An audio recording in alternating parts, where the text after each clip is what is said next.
Nos confins do sistema solar, longe de qualquer calor, você esperaria encontrar silêncio, gelo, morte.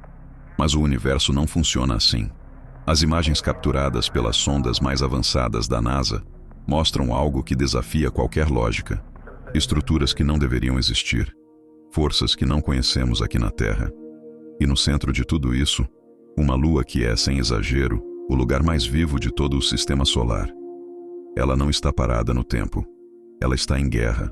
Fogo contra gelo, caos contra gravidade.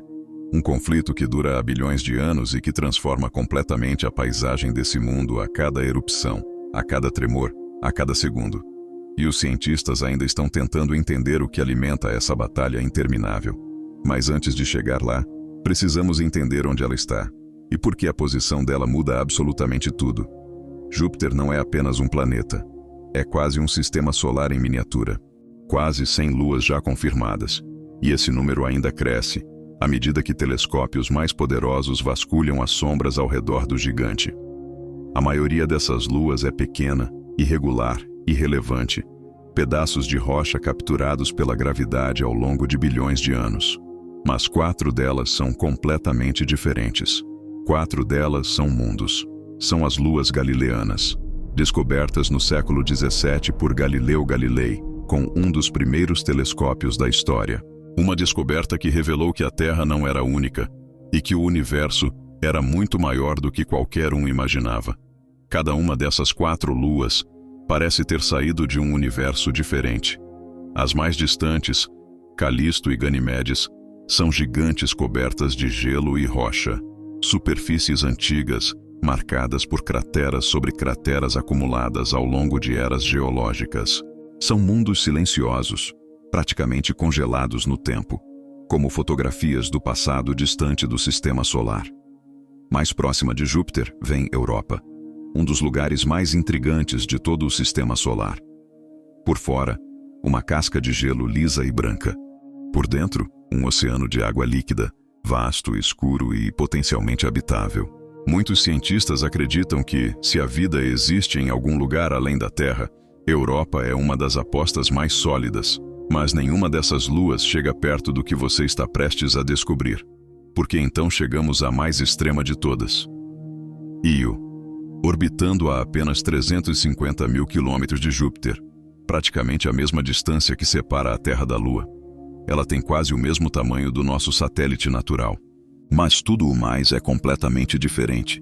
Enquanto as outras luas galileanas são ricas em gelo e compostos voláteis, Io é feita quase inteiramente de rocha e metal, quase sem água, tão seca que possui menos água do que Mercúrio, o planeta mais próximo do Sol, aquele que fica literalmente cozinhando sob radiação direta há bilhões de anos.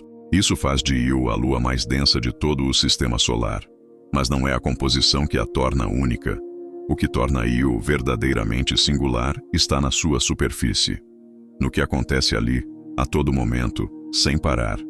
Este é o único lugar além da Terra onde sabemos, com certeza absoluta, que vulcões entram em erupção, de forma ativa, constante e devastadoramente violenta. Não estamos falando de alguns vulcões isolados em regiões específicas. Estamos falando de cerca de 400 vulcões ativos espalhados por toda a Lua. Um inferno geológico funcionando em escala planetária. Essa descoberta aconteceu em 1979, quando a sonda Voyager 1 cruzou o sistema de Júpiter. Mesmo a 20 mil quilômetros de distância, com câmeras primitivas para os padrões de hoje, ela registrou algo que deixou os cientistas em choque. 9 erupções acontecendo ao mesmo tempo. Colunas gigantes de material sendo lançadas para o espaço. Um espetáculo que ninguém esperava encontrar tão longe do Sol. E é aqui que o mistério se aprofunda de verdade. Fora das zonas vulcânicas, a temperatura da superfície de Io despenca para 130 graus Celsius. Um mundo congelado, mas ao mesmo tempo, um mundo em chamas. Um mundo que existe nos dois extremos ao mesmo tempo, sem contradição. Porque a física que governa Io não é a mesma que governa o nosso planeta. Então surge a pergunta inevitável. Se o Sol está distante demais para fornecer energia suficiente, de onde vem todo esse calor? O que mantém 400 vulcões ativos em funcionamento simultâneo, num mundo que deveria estar morto há bilhões de anos? A resposta está na posição de Io dentro do sistema de Júpiter. Io está num campo de guerra gravitacional. De um lado, Júpiter, com uma gravidade colossal, puxando a Lua com força brutal. Do outro, as outras luas galileanas, Europa, Ganimedes e Calisto, exercendo sua própria influência gravitacional, menor, mas constante. O resultado: Io é literalmente puxada em direções opostas o tempo todo, como um cabo de guerra cósmico onde ela é a corda. Isso distorce sua órbita. Em vez de um caminho circular perfeito, Io percorre uma trajetória oval, aproximando-se e afastando-se de Júpiter continuamente. Esse ciclo completo acontece a cada 2 dias, e a cada volta a Lua paga um preço físico enorme. Quando Io se aproxima de Júpiter, a força gravitacional aumenta. Quando se afasta, diminui. Esse ritmo constante de variação cria o que os cientistas chamam de força de maré, que estica e comprime a Lua repetidamente, como se alguém estivesse amassando uma bola de massa com as mãos. Aqui na Terra, nossa Lua faz algo parecido com os oceanos. Cria as marés. Mas estamos falando de variações de poucos centímetros, meio metro no máximo, nas situações mais extremas. Em Io, isso é levado a um nível que a mente humana mal consegue processar. A superfície sólida da Lua, feita de rocha, não de água, se eleva em até 100 metros a cada ciclo orbital. 100 metros de rocha sólida, sendo dobrada e comprimida como argila nas mãos de um gigante invisível. Esse processo gera um atrito interno gigantesco. Calor acumulado camada por camada. É como se Io fosse constantemente amassada por dentro. E é exatamente esse atrito, essa tortura gravitacional contínua, que aquece o interior da Lua e alimenta toda a sua atividade vulcânica. Um motor oculto, que nunca desliga. Mas os vulcões de Io não são como os da Terra. Aqui, quando pensamos em vulcões, imaginamos montanhas imponentes. O Vesúvio, o Etna, o Fujiyama. Erupções no topo. Placas tectônicas colidindo e afundando umas sob as outras ao longo de milhões de anos, empurrando magma para a superfície de forma relativamente previsível. Io não tem placas tectônicas. Sua superfície é rasgada por fissuras e rachaduras abertas pelo estresse gravitacional contínuo. É dessas fendas que a lava emerge, com uma violência que não tem equivalente na Terra. Em alguns casos, o material é lançado a dezenas de quilômetros de altitude. E acima disso, plumas gigantescas de gás, principalmente enxofre, alcançam centenas de quilômetros acima da superfície antes de cair de volta. É como se a própria Lua estivesse respirando fogo diretamente para o espaço. O enxofre é peça-chave nesse cenário. Liberado em quantidades colossais pelos vulcões, ele forma uma atmosfera extremamente variável ao redor de Io. Dependendo da intensidade das erupções em andamento, essa atmosfera pode ser quase imperceptível, ou surpreendentemente densa, chegando perto da espessura da atmosfera terrestre em momentos de atividade intensa. E grande parte desse material acaba caindo de volta na superfície, criando um espetáculo de cores que não existe em nenhum outro lugar do sistema solar. Regiões amarelas de enxofre congelado, uma neve de enxofre acumulada nas planícies mais frias, áreas brancas e azuladas de dióxido de enxofre solidificado, nas regiões sombreadas, zonas esverdeadas que surgem da interação com a radiação intensa de Júpiter, e tons avermelhados que denunciam atividade vulcânica recente, locais ainda quentes, onde o enxofre está sendo constantemente renovado e recriado. Io não é apenas ativa, ela é um mundo em transformação permanente, um mundo pintado por forças extremas, reescrito a cada erupção, viva não por acaso, mas porque está sendo continuamente torturada pela gravidade. E agora vem o detalhe que torna tudo ainda mais fascinante. Após cada erupção de grande escala, a superfície ao redor não ergue uma montanha. Ela colapsa. O vazio aberto é rapidamente preenchido por rocha derretida que flui de todas as direções. E o resultado são imensos lagos de lava, estruturas que simplesmente não têm equivalente na Terra. O maior deles é o Loki Patera, uma estrutura colossal com cerca de 200 km de diâmetro.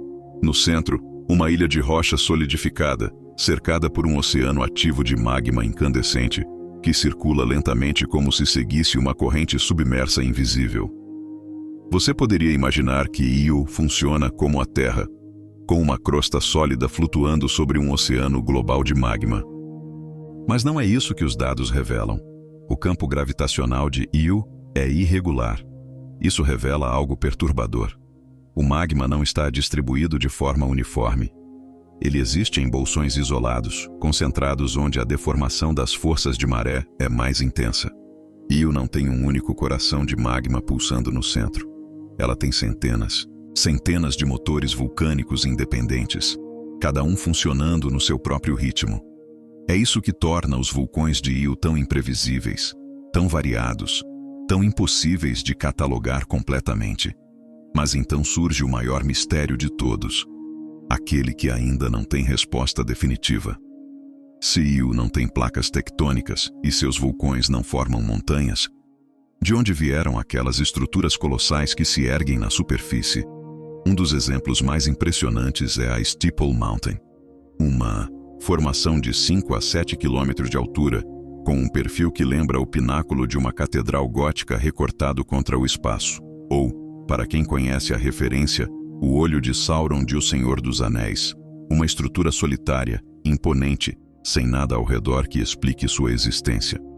E só conseguimos ver isso com tanto detalhe graças à missão Juno, que chegou ao sistema de Júpiter em 2016. Após cumprir sua missão principal, foi redirecionada para explorar as luas galileanas. Em dezembro de 2023 e fevereiro de 2024, ela realizou 2 sobrevoos históricos a apenas 1.500 quilômetros da superfície de Io, os mais próximos já feitos por qualquer sonda. O que ela encontrou foi além do esperado. A Steeple Mountain não é uma exceção. Io está repleta de montanhas altas, íngremes e completamente isoladas, surgindo do nada em meio a uma paisagem caótica de lava, enxofre e crateras. Algumas chegam a 18 quilômetros de altura, quase o dobro do Monte Everest, a montanha mais alta da Terra. Mas o mais intrigante não é a altura, é o isolamento. Essas montanhas não formam cadeias. Não existem cordilheiras em Io. São picos solitários, sem vizinhos, sem contexto geológico aparente. Isso indica que elas não se formaram lentamente ao longo de eras geológicas. Elas surgiram de forma abrupta, violenta e localizada. A explicação mais aceita envolve algo que não existe aqui na Terra. Quando grandes volumes de lava colapsam, a pressão sobre a crosta ao redor empurra regiões próximas violentamente para cima. Toda vez que o chão cede em um ponto, uma montanha nasce ao lado. E isso acontece em Io há bilhões de anos, sem parar. Infelizmente, pode estar chegando ao fim uma era de observação direta. A missão Juno está esgotando seu combustível. Em breve será desativada. E nenhuma nova missão será dedicada exclusivamente a Io. As próximas grandes explorações do sistema de Júpiter têm outro foco. A missão JUICE, da Agência Espacial Europeia, e a Europa Clipper, da NASA, foram projetadas para investigar as luas geladas e os possíveis sinais de vida. Io, por não apresentar esse potencial biológico aparente, fica em segundo plano. Por enquanto.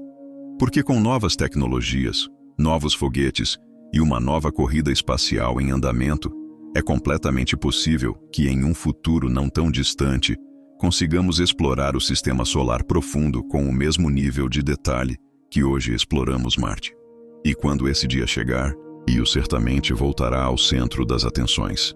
Até lá, ficamos com essas imagens, e com a certeza inabalável de que em algum lugar, a centenas de milhões de quilômetros daqui, existe um mundo que nunca para de mudar. Um mundo onde o próprio solo se contorce, explode e se reconstrói sem parar. Um mundo vivo não por acaso, não por sorte, mas porque está sendo eternamente torturado pelas forças invisíveis do universo.